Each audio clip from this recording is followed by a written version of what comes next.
পোস্টটা হচ্ছে ইউনূসের বিরুদ্ধে মামলা হতে যাচ্ছে। এখন মজার কথা হচ্ছে, আপনারা সাক্ষী দর্শক, আমি বহুবার বলেছিলাম যে ডিপ স্টেটকে বিশ্বাস করবেন না, য পলায়তি স জীবতি, আপনি পালান। কিন্তু উনি আমার কথা শোনেননি।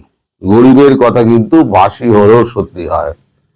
এখন মার্কিন যুক্তরাষ্ট্রের পরামর্শে সরকার অথবা কোনো ব্যক্তি ইউনূসের নামে শীঘ্রই মামলা করতে চলেছে। তিনি যে 666 কোটি টাকা কর্মকুব করিয়েছেন ক্ষমতার অপব্যবহার করে, তারপর 5 বছর না কত বছরের জন্য তার ওই ব্যাংকের কি একটা ঢপের চপ ব্যাংক রয়েছে, তার ব্যাংকের আপনার যত কর আছে, যত এই সমস্ত ট্যাক্স ফ্যাক্স আছে, সেগুলো মুকুব করিয়েছেন। ঋণ তো মুকুব করিয়েছেন, করও মুকুব করিয়েছেন। তারপর বিভিন্ন প্রকল্পের নাম করে মিলিয়নস অফ ডলার্স উনি পকেটস্থ করেছেন।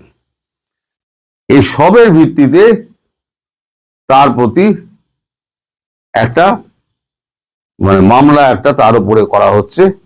সেটা ব্যক্তির বিরুদ্ধে ব্যক্তি করছে নাকি কোনো সরকার, তারেক রহমানের সরকার করছে, সেটা পরিষ্কার এখনো নয়। তবে এটা মার্কিন যুক্তরাষ্ট্রের পরামর্শে হচ্ছে, এটা পরিষ্কার। এবং তিনি যে দেশ ছাড়তে পারবেন না, সেইটা সম্ভবত ইস্যু করা হবে সেনাবাহিনীর তরফ থেকে। এই দায়িত্বটা হয়তো সেনাবাহিনীকে দেওয়া হয়েছে, অথবা কালকে ক্ষমতা হাতে নেওয়ার পর তারেক রহমান হয়তো এই ব্যাপারে হয়তো নিষেধাজ্ঞা জারি করতে পারেন। অর্থাৎ ইউনূস যেদিক দিয়েই হোক না কেন ফাঁসছেন, এক মামলায় ফাঁসছেন, দুই দেশ থেকে ফাঁসছেন। আমি বলেছিলাম এখনো সময় আছে, পালান। এই নিজের কবর নিজে আপনি খুঁড়ছেন, তখন আমার কথা শোনেননি। আপনার সব সাঙ্গপাঙ্গ যারা আছেন তারা আপনাকে ভুল বুঝিয়েছিল।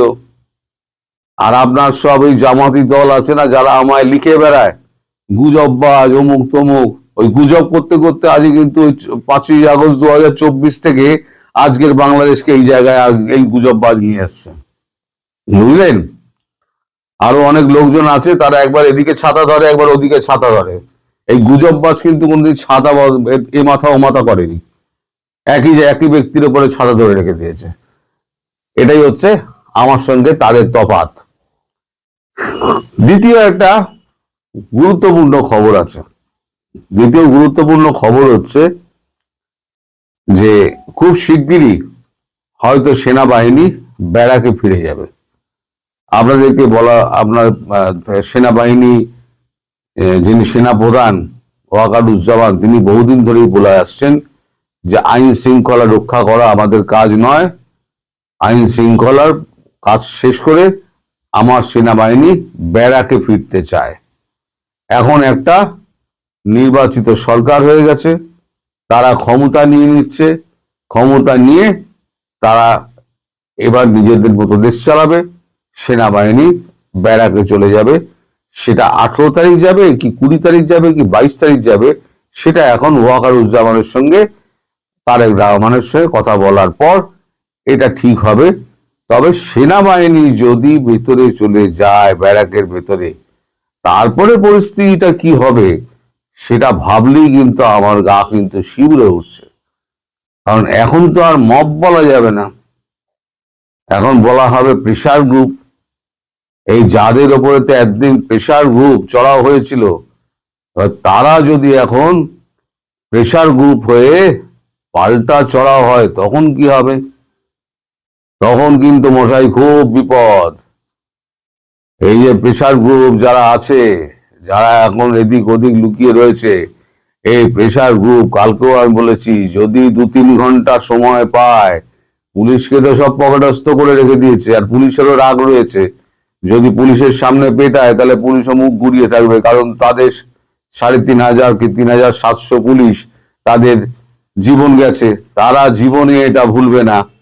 সুতরাং ওই প্রেসার গ্রুপ যদি মাঠে নেবে, এই যারা গুজববাজ বলে এ দিচ্ছে না, সব ভুয়ো তথ্য দেয়, অমুক দেয়, তমুক দেয়।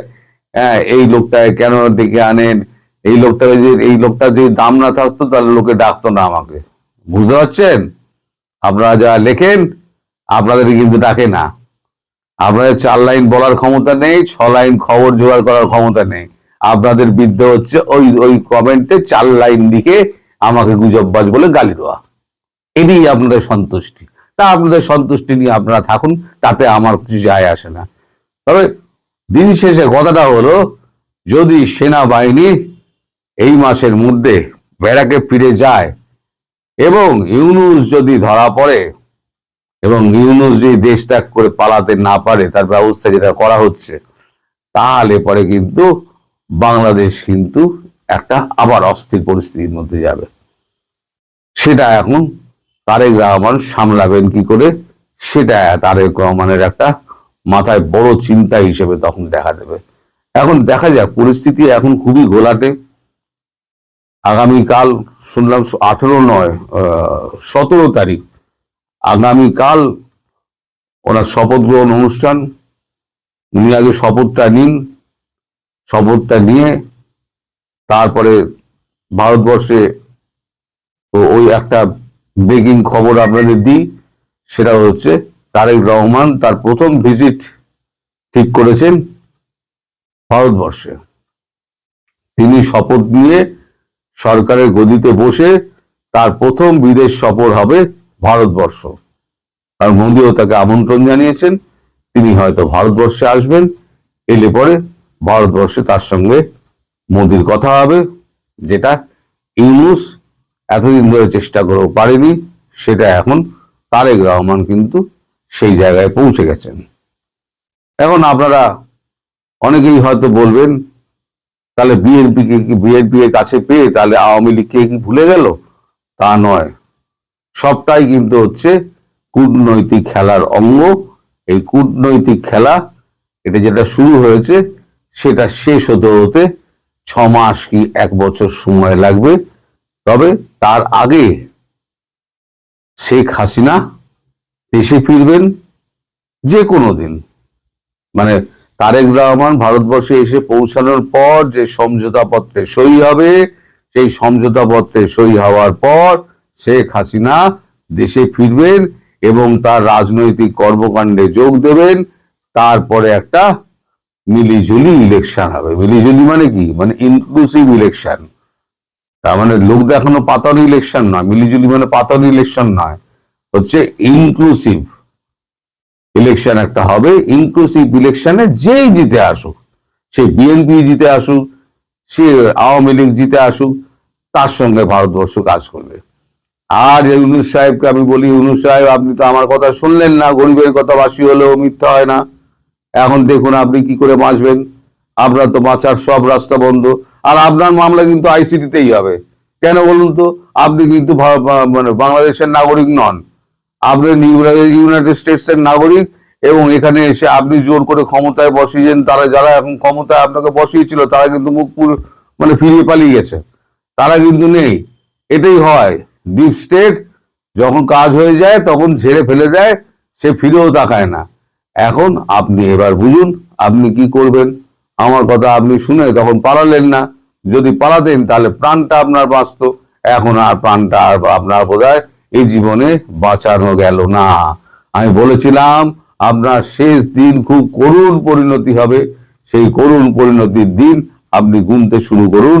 এই যে যমুনায় বসে আপনি টেলিফোনের দিকে তাকিয়ে থাকেন না, আমি মানুষ চোখকে দেখতে পাই চোখ বন্ধ করে আপনার ওখানে কি কি হচ্ছে।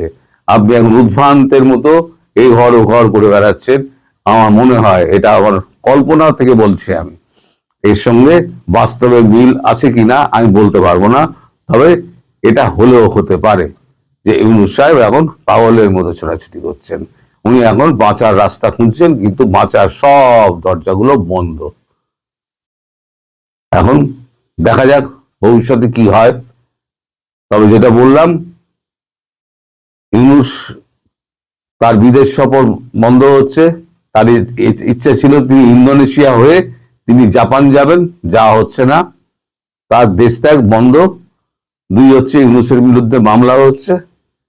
3 হচ্ছে সেনাবাহিনী ব্যারাকে ফিরছে খুব শিগগিরই, এবং 4 হচ্ছে দায়িত্ব নিয়ে ভারতবর্ষে প্রথম বিদেশ সফর করবেন তারেক রহমান। 4টে খবর আমি একসঙ্গে করে দিলাম। সবাই ভালো থাকবেন, সুস্থ থাকবেন, সাবধানে থাকবেন। নমস্কার।